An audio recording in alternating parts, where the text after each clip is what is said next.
This is Democracy Now!, democracynow.org. I'm Amy Goodman. As we continue our coverage of the U.S. Israeli war in Iran, we go now to Jerusalem, where we're joined by the Iranian Israeli journalist and activist Orly Noy. Earlier today, Israel launched a wave of new strikes targeting Iran and Lebanon. Meanwhile, retaliatory Iranian missile attacks hit central Israel. The Jerusalem Post reports the strikes killed 2 people, seriously wounding a third. In a recent article, our guest Orly Noy wrote, quote, "Only 8 months ago, following the ceasefire with Iran, Prime Minister Benjamin Netanyahu declared that in the 12 days of Operation Rising Lion, we achieved a historic victory which will stand for generations. It turns out this historic victory did not last even a single year, let alone generations," Orly Noy writes. She is the editor of the Hebrew language news site Local Call and the chair of B'Tselem's executive board, B'Tselem, the Israeli human rights group. Orly Noy, if you can respond to what's happening now on the ground, the attacks by Iran in response to Israel and U.S. strike on Iran. Hi, Amy. Thank you so much for having me. Yes, I mean, I think it was well expected that as the war continues, there will be escalation also in the price that the Israeli society will need to pay for this completely lawless, unnecessary criminal war that Israel and the United States waged against Iran. Strangely enough, this still does not translate into any substantial opposition to the war among the Israeli society. The Israeli society is well known for its almost automatic support of any war, no matter how senseless it is. And we see it once again, not only by the supporters of Netanyahu and his government, but also by the entire Zionist Jewish opposition, by the Israeli mainstream media, of course, and by the public. And let me point out, you are Jewish. You were raised in Iran. You live in Israel. In your recent piece, it's headlined, "We are at war, therefore we are," as you describe what you call the ritual erasure of political dissent in Israel right now, noting Israeli opposition leaders have eagerly and reflexively rallied behind Netanyahu in support of war. Yes, it's in some cases, they are even more extreme in their terminology than Netanyahu himself. Only a couple of days ago, the head of the opposition, Yair Lapid, tweeted that this war cannot end with anything less than the complete destruction of all the Iranian infrastructure, etc., etc. And this is the man whose sole political goal right now should be, and as declared to be, replacing Netanyahu, or at least bringing Netanyahu down in the next elections. It is astonishing, the fact that Lapid, as Yair Golan, as Bennett, and the other heads of the Jewish coalition do not understand that by supporting without question this very strange and unnecessary war, they're not just committing a moral crime, but also making it for themselves incredibly difficult, if not impossible, to replace Netanyahu in the next elections, because he's just gaining more and more popularity with each war, with each unnecessary war that he wages upon neighboring countries and countries in the region. And the significance of attacking Lebanon again and intensifying boots on the ground in Lebanon on Israel's part. Yeah, we are. I mean, look.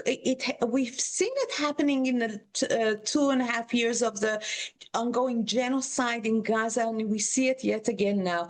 Whenever the public, locally and internationally, attention is drawn, if it's to Gaza or to Iran, Israel is making really extreme changes on the ground. Now it's in Lebanon, which is being conquered, or at least part of it, with troops on the ground in the West Bank. I think it's really important to speak about what's going on these days in the West Bank, with Palestinians being simply executed by settlers with the support of the Israeli army.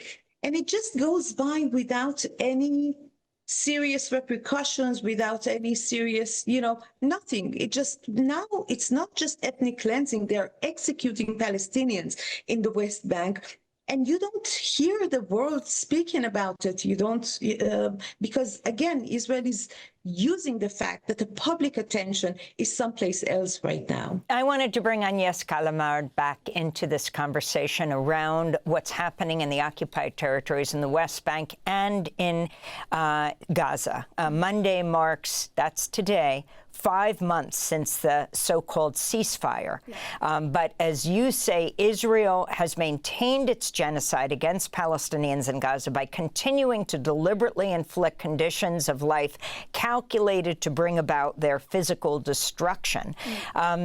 And as an organization, Amnesty International, if you could comment on Israel's deregistration of 37 international aid groups coming into effect last week, and what that means. Well, it's part of the continuing genocide, the infliction of measures and policies meant to bring about the physical destruction of Palestinians means curtailing and controlling humanitarian aid.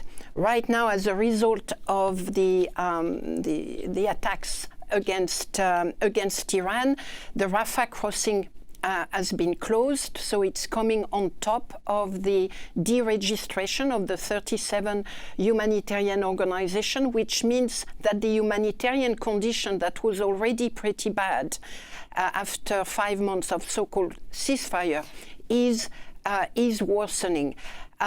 The control over humanitarian organization is very clear. It is meant to control those who dare speak up, those who are on the ground and are witnesses to the ongoing genocide. They are being replaced by lackeys, I will say, so far pretty incompetent ones, according to their past record.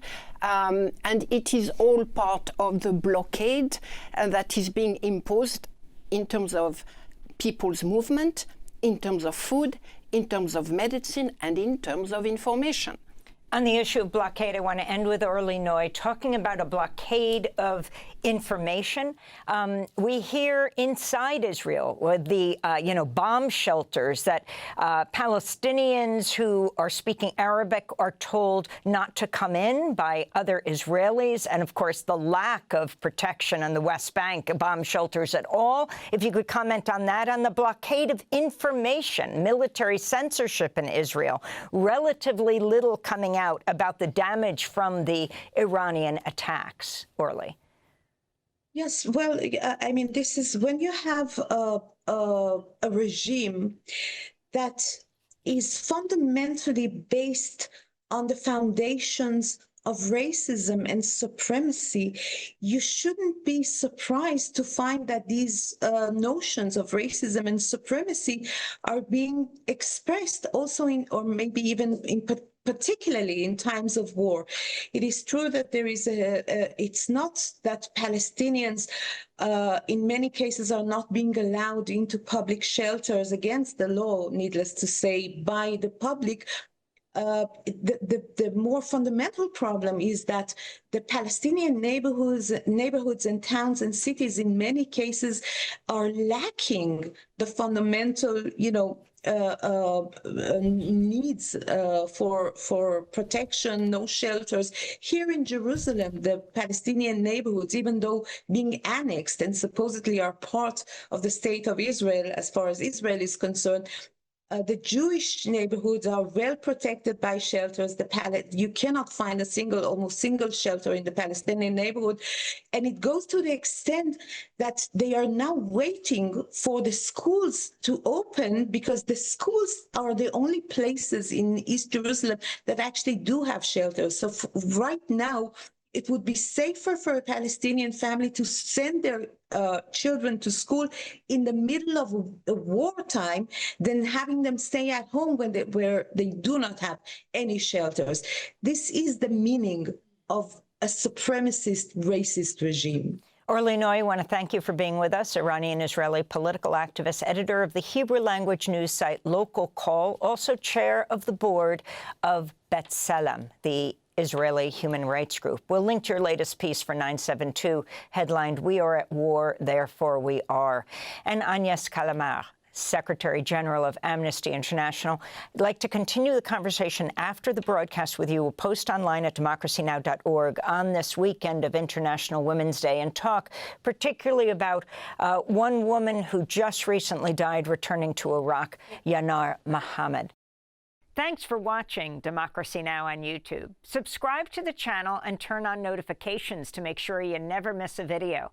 And for more of our audience-supported journalism, go to democracynow.org, where you can download our news app, sign up for our newsletter, subscribe to the daily podcast, and so much more.